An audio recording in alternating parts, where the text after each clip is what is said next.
Let's just start off talking about Africa and the Caribbean, which boasts of an expansive array of investment opportunities, straddling natural resources and minerals, including tourism, infrastructure, science, technology, telecommunications, and agro-processing, among others. In addition to that, we can also tell you that there's access to relative cheap labor, existing legal and regulatory forms, ease and cost of doing business, as well as avenues for dispute resolution, which have improved significantly. So my first question to you gentlemen this morning is, has your business engaged in Afro-Caribbean trade and or investments? And if so, what has been your experience? Mr. Ali? Thank you. So the short answer is yes. We've started to explore opportunities to export products from the Caribbean into Africa. The realities are there are a lot of challenges, and the practicalities, when you get into the details, make it a little bit prohibitive, and I just want to highlight that. So let's take the Caribbean, CARICOM, 6 million people. We have manufacturing facilities. Let's assume that we have significant market share across that region. And so our facilities are built to satisfy the market demand that we have. When you think about Africa, we're thinking about things on a different scale. Yes. Nigeria, 220 million people. Yes. If I were to export to Nigeria and I was hugely successful and I got 5% market share, that would be 11 million people that I'm satisfying, which is twice the size of the entire CARICOM. Caribbean, exactly. And there's nobody in the CARICOM that has facilities that have excess capacity sitting around. That's right. So the challenge is, do I build in CARICOM, or would I then say my products have applicability in Africa? Why would I not just invest in Africa? And so that's literally what we're looking at. Get distributors, get partners, get a local OEM, let them manufacture, and what we're exporting is our IP, our intellectual property. And so then we think about it, that's how we think we can actually enter the market. Dr. Antoine, very fluent in Caribbean private sector. Tell us how you feel Afro-Caribbean trade or investments, if you engage business in this region, and what would be your experience? Well, thank you very much for having me. A couple of things. So the CARICOM Private Sector Organization is really an organization that was positioned in the early period of the relations between the continent and the Caribbean to do the work to identify the potential opportunities for trade and investment. And we've done that. So we've developed a list of potential opportunities, and those opportunities include minerals and a couple of processed products, many opportunities for investments in various sectors. I want to stop there because that's our remit. The issue is, why haven't we seen it? Right. Why is Africa-Caribbean trade still at approximately 1.25% of the trade that we undertake? That's really the giant in the room, if you wish. Well, let me stick a pin there then. What do you feel needs to be done to give us one solution you feel that needs to be done to rectify that situation? I'm going to give you two. The first thing is that we need to fix the payment problems. You know, I went to Nigeria, I've gone to Ghana and many of the other countries. There's a tremendous interest, but the issue for them continues to be payments, and vice versa. And the second one, and I hope our colleagues are listening who are in the public service, we must do no further harm. We have allowed ourselves in Africa and the Caribbean to bind to an ideology of trade and development that does not fit with the existing context. You want to talk about developing EVs and industrial products, but at the same time you want to liberalize those sectors on the premise that you don't have the production potential. When you want to develop it, how are you going to safeguard it? So what we now need to do is we need to align our private sector interests and investments with public policy. If I were governments, I would stop the clock. I would do a think of what I must do to align public policy and trade policy, including what we're talking about with our Africa-Caribbean Free Trade Agreement. What am I going to do to preserve the space so that there's value there? And of course, the first one I mentioned was payments. How am I going to pay for the trade which takes place when my colleagues in Nigeria are saying to me, look, they have problems accessing US, and in Trinidad and Tobago, and in Barbados, and in other countries. So we need to fix that. And we can. I've given you two. Yes. If we do that, it's going to enable trade so that we're more than just 1.25%, while our trade with the US and Europe and other places continue to grow. Okay, thanks. Mr. Gupta, your company has a new project with Afreximbank in Malawi. If you want to talk a little bit about that while you answer this question about has your business engaged in Afro-Caribbean trade or investments, and what's been your experience? So I think I'll start with two things. First, I think a lot of us talk about trade between the two parts. I think what has happened is both the parts have actually not worked to produce finished goods to trade. So Africa for last 100 years have been exporting raw products.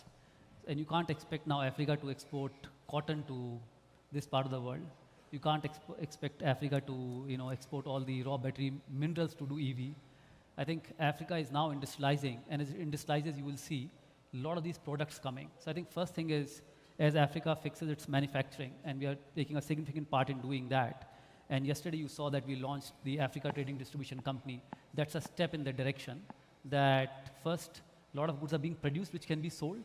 Secondly, as he talked about the payment issues, the working capital issues, that a little bit go towards adding, helping that. So I think clearly one thing, both parts need to really focus on manufacturing. So you have goods you can trade. You can't be trading raw material among yourselves. I think second part, as far as the investment is concerned, so we are very aggressively looking into 3 opportunities. And I must thank my counterparts here. They have actually given us a lot of feasibility studies, a lot of information done. So we're looking at opportunities in Jamaica to develop an industrial zone. We're looking to do something in Guyana. We are looking to do something in Barbados. So I think significant investment opportunities that we are currently studying. And probably in the next 3 to 6 months, we'll be able to make our decision in terms of feasibility study. But I clearly see as Africa moves towards more industrialization, the trade will improve. And some of the issues about payments, about trading opportunities, I think they'll significantly change in coming months. Thank you. Mr. Tinubu, Owando is a very big company in Africa. Tell us about how Afro-Caribbean investment would help him. Tell us how Afro-Caribbean and trade and investment would help your company. Well, for us, we're always seeking expansion opportunities. Owando is in the energy space, and the Caribbean, CARICOM right now is actually proving to be a new arena for energy resources. So with the discoveries in Guyana, in Suriname, potential opportunities to revitalize the energy space as well too in Trinidad, we see opportunities which we're currently pursuing. And as an indigenous company that has seen the impact that local entrepreneurs can have on a local environment, we've gone in Nigeria from zero to local companies producing close to 30% of the hydrocarbons. And with the support of institutions like the African Export-Import Bank, which has been pivotal in supporting indigenous companies, we're moving to 50%. By the end of this year, with the new acquisitions that are about to occur, we're seeing indigenous companies move to 50%. Now, taking that same principle to CARICOM, we know we can stimulate and catalyze growth here by ensuring that we can create veritable partnerships with indigenous companies and develop an indigenous oil and gas, as well as renewable energy scope within this territory. So we're excited about it, and we're here, and we're here to do good business. I know I want to reiterate that Owando is a big sponsor for the Africa Export Bank conference here in Nassau this week. So yes, real good. And it wasn't a term of my loan that I had to sponsor that, just for the record. Thank you, sir. Thank you. Jeff, you've been the life of the party since I met you this morning, and I want to give up the secret you told me about your socks. Oh, well, thank you so much. Before I get to my socks, I thank Professor Omara and the tremendous leadership group at Afreximbank. I've come to know them over the last year. So happy that they've asked us to attend here. But I realize that we have much in common. To a much smaller degree, the work that they are undertaking to advance their own destiny in Africa is what I'm doing in part with my team to lead the return of industrial hemp, not only to America, but to the global marketplace. And certainly the vision from the professor in seeing how hemp can play a small role in that destiny for Africa is one of the reasons that I'm so pleased and proud to be here. But on that segue to my socks, my lovely wife bought these socks for me. When she saw them, she realized that if you can't see, there are individual pieces of a puzzle that start at the toes, and they slowly start to come together at the top. And that's what my goal is, and that's what I'm working to. If you are not aware, industrial hemp is a powerhouse plant. It is the most sustainable plant on the planet. It has been prohibited mostly around the world because of the United States. That prohibition has ended with the passage and the legalization of industrial hemp under the 2018 Farm Bill. And I'm pleased to say that 62 countries, many of them in Africa, have now adopted similar legislation. So it's now time to release the potential, slowly but surely. And already we've had discussions about how hemp can, participate in the textile industry, in the energy industry, to provide Africa with an opportunity to really lead with a global, sustainable commodity like industrial hemp. Thank you so much. So thank you. Thank you. Mr. Tinubu, tell us, if your company expanded operations into a new country, how would you gain local knowledge? Well, I think education. I'm sorry. Sorry, Yeah, Mr. local. Mr. I mean, Tinubu. with Sorry, local Jeff. knowledge, I think the first step is to engage, and this we've got to thank Afrexim for bringing out all the business people from Africa out here, because it's good to do studies and feasibilities and all the technical studies which we would typically do, but if you don't really know the environment you plan to invest in, then you're not going to do well. Then local partnerships are critical. Even if the partners don't have the technical expertise, you have to help them develop it. We also have experience in different countries where we have to do public-private sector partnerships, because the energy space is something which you need to plug into a grid. If you're providing electricity, you plug into a grid. If you're providing gas, it's a common carrier. You have to be able to distribute gas and other energy sources across a nation. And the first step in industrializing a nation or a region is to provide cheap energy. So it's critical for us to engage the local population, understand, look for obvious links, security, rule of law, ease of doing business. And once we have ticks, which CARICOM is already in a very, very good place. I think it's probably the best kept secret in terms of, in the Northern Hemisphere, of an area that is actually potentially underutilized but has all the resources ready for an industrial explosion to be able to serve a market, the North African market, which is probably, 40% of the GDP, of global GDP. And so it's, I see CARICOM as an incredible platform for growth, and we do intend to work closely and with local partners and indigenize the facilities we bring forth. The wealth must be institutional, but the wealth must be indigenized to ensure that it's not consistently exported, which is what you would have with global multinationals constantly taking their profits out and not reinvesting their profits within a region. Excellent. Ladies and gentlemen, if you didn't know, the head of the Goddard Group next to me was nominated as the #1 CEO in the region, in the world? In the region, the #1 CEO in the region. And Mr. Ali, my question for you is, when you identify a new business opportunity, what process or research do you follow when deciding whether or not to engage? Thank you. So our group has expanded today, where we operate about 130 companies in 27 countries, mostly in Latin America and the Caribbean. And when we are entering a new market, we go through a fairly rigorous process of identifying the partner. That's the single most important thing. Making sure that there's a partner on the ground that we work with, and we typically do it through joint ventures. Having identified that partner, we then go through what we call a stage gate process, where we look at various elements of the business in terms of the voice of the customer, the voice of the suppliers. We do a deep dive in terms of technology, HR, which is extremely important to us, and then fundamentals in the business itself, which, again, financial health and everything else. And we go through the stage gate process, And every single time we go through a gate, we ask one fundamental question. What needs to be true for us to move forward? And we identify what that is. And if it is not existing at that time, we then ask the secondary question, how can we make it real? And we then say, okay, you know what, we can go forward if we can solve this issue, and this is how we do it, then we can move to the next gate.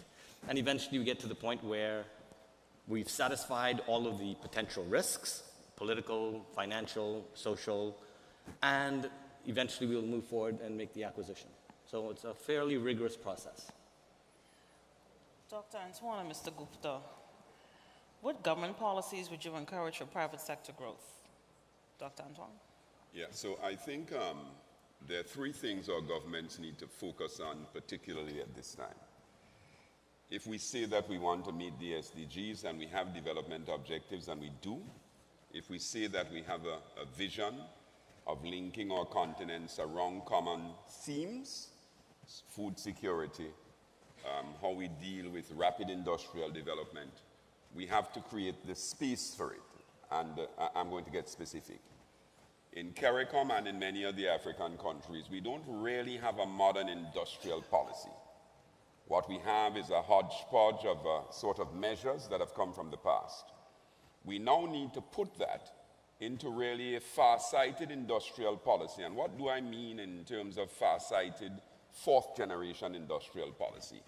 We need to put in place a regime that deals with how we are going to enable special economic zones, and the free zones and the industrial zones that my colleague here are talking about. That's absent in a lot of the countries. I can say that in CARICOM we have one country that has that. And secondly, enabling it means that we now need to put in place not just the space, it's really the laws and the regimes and the taxation policies and so on. And we also need to enable it amongst ourselves. Here is the dilemma. We complain about being concerned about special economic zones and free zones because it's going to let products being produced by our members traded in the community, whether it's the African community or CARICOM. But we are importing product from China and India and the United States and other places from special economic zones. And we're losing our competitive advantage anyway. It's time to stop the clock. It's time for us to sit and have a far-sighted think about how we're going to put these policies in place that allows us to leapfrog the stagger that exists so that we're not going to be forever running behind other people's products. And I heard my dear colleague, Dr. Ramos, speak about the vision. We share the vision. We now need governments to walk with us in putting the policies in place to get it right. And I want to speak about one more thing. We talk about agriculture. We are now facing, in the context of all of our countries, massive subsidies, and we are talking about the US having an election year. So the lobbies in the US are essentially holding the handle, and they're getting a lot of what they want. Most of our products come from the US, and we are pushing our farmers and our industrialists to get involved in agricultural production. But we're not giving them the tools to defend and advance themselves or adopt technology. So yes, we need to do that too. We can succeed, but we need the partnership with governments through some of the policies I've mentioned. Thank you. I will agree significantly with him. Three things I will summarize in. I think one is policy and mindset. When I say policy and mindset, the policies, most of the time we try and copy policies from European side or US side. We don't look at policies which matter to us. Why I say that? Because if you look at a simple thing, if you were to put up a manufacturing unit in US or in Europe, you don't need to worry about power, you don't need to worry about raw material, you don't need to worry about infrastructure. But when you put something like that in Africa or Caribbean, you need to think of how you'll get these things. Yes. But the policies are not meant for that. Policies are meant mostly from Europe where everything is very segmented. But here you need a more integrated approach. Secondly, mindset. I think most of the administration is actually formed for export and import, in the sense when you're exporting, they're used to controlling 100 times. Sorry, when you're importing. And similarly, when you start exporting, the administration will do the same. So I think that whole policy and mindset need to change towards the reality of Africa and Caribbean and not copy Europe and US policies. That's first part. I think second part, we need to focus a lot on vocational training. Yes. So I think we need to ensure that people are actually trained in these sectors so that when you're exporting, you're competitive on a global scale. I think third thing very important, countries need to not say that we want to do everything. You need to have a mindset where you can compete, where you will be competitive in that particular sector. So every country wants to do EV, every country wants to do a steel, every country wants to do pharma. It's not possible. I think each country needs to see, okay, I can be competitive on this on a global scale. Let me make myself as a hub for this. So I think that competitive mindset has to come. And to the point he raised about taxes and free zones being a tax haven, that's a complete wrong misnomer. So I'll give you a simple example. When from our industrial zone in Benin, when you export raw cashew, it's $750 a ton that you get, $750 a ton for raw cashew. When you export as processed, you get $6,000 a ton. Absolutely. And the same cashew comes back in Benin for sales as packaged at $48,000 a ton. Wow. So you can imagine that countries exporting at $750 a ton, re-importing it back at $48,000 a ton. But when you're charging, say, 5% tax on $750 versus charging 0.1% on $48,000, that's still beneficial. Right. So processing does not mean that you have to elevate the taxes, just reduce the taxes because you want tax on a much higher value base. So I think this misnomer, because our experience in Gabon where we transform wood, the government removed taxes, but the tax contribution went up by 8 times in 5 years because of the value addition. So I'll stop at that. Very Thanks. good. Thank you so much. As I told you, ladies and gentlemen, this is a wealth. These gentlemen have a wealth of business knowledge among them this morning, and I want to get some more information from Jeff as the chair of the National Hemp Association. I was intrigued, Jeff, on the explanation that you gave me about the difference between hemp and marijuana. Can you talk about how hemp can assist in boosting the agricultural sector for Afro-Caribbean trade? Yeah, and I don't want to jump on the bandwagon of beating up the United States since it's where I now live, but as a Canadian, I am, I guess, free to say that it is only because of the U.S. war on drugs that the world was really asked to prohibit this incredible plant from being grown and used in everyday manufacturing and commerce. But now that that prohibition is gone, I spend a lot of time educating people on the difference because everyone believes that when you say hemp, you're talking about marijuana. Right. But I would say it's very much like corn. Corn can be grown for cattle feed or it can be grown for human consumption. It's all still corn. Hemp is part of the cannabis family, but so too is something that is common in everything in beverages that we drink every day, hops. Hops is part of the cannabiceous family of botanicals. So if you drink beer, I guess in part you're in the cannabis business.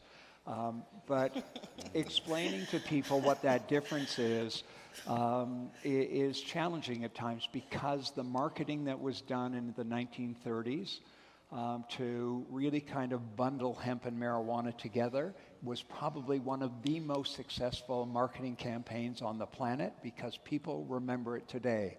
My own mother, 95 years old, still asks me if I'm in the drug business. Wow. And I have to say, no, you know what? My cars have hemp in them. Yeah, my cars have hemp in them.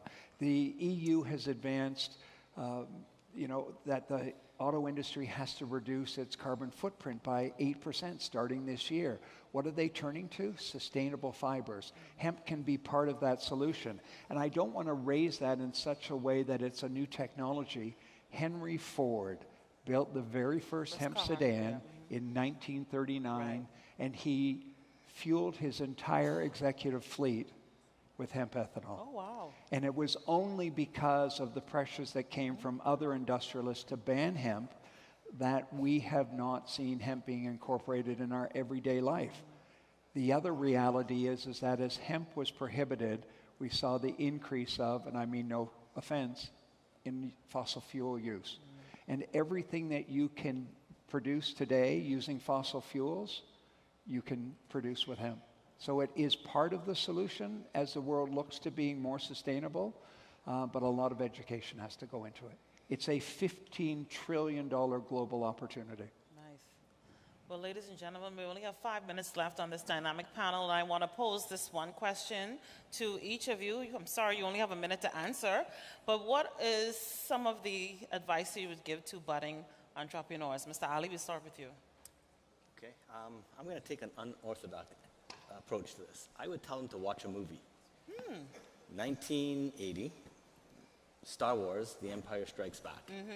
And in it, young Skywalker, entrepreneur, is talking to Yoda, business master, and he says to him, do or do not. There is no try.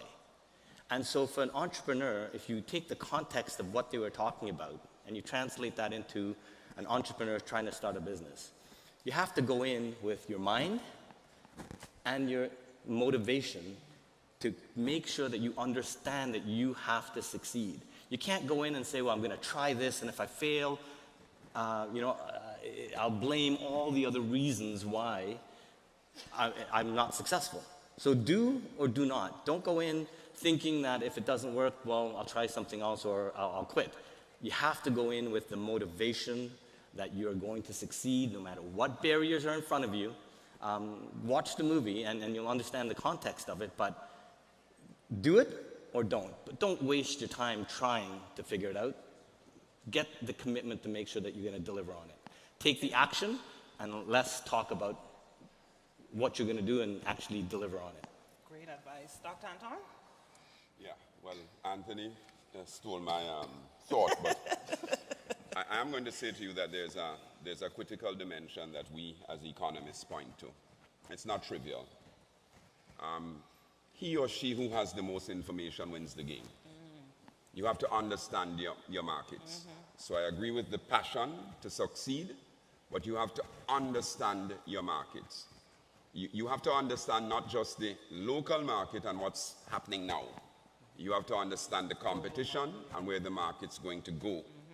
You have to understand both what we call the price and the non-price factors that drive market demand. Oftentimes, the non-price factors are even more important than the price factors. And let's be clear, there is going to be competition. Your competitors are going to be worthy opponents. If you are better prepared than them to face what's coming, if you understand what they're doing and you understand your context now and going forward, you will win the game. Okay, but you have to live in information. Thank you. Mr. I Gupta. think just 3 things. First, when you are in that journey, you have to realize that you're not working. Every day is a fun day.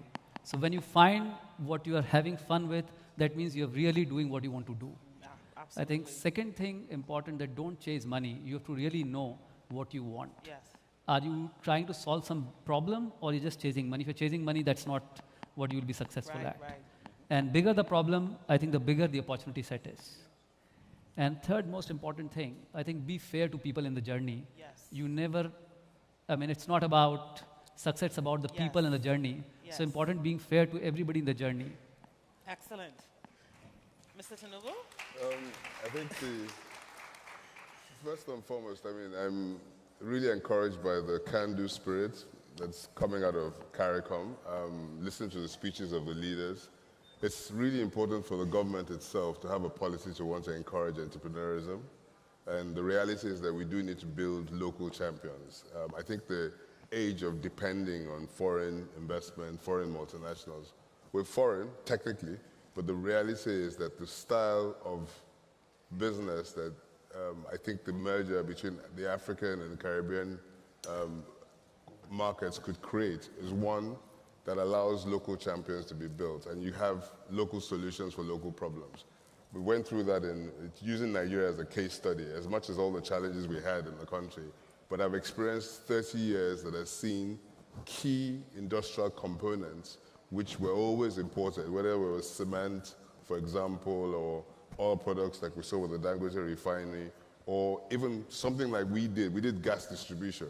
Nigeria flares more gas than is required for 50% of the continent of Africa to be powered.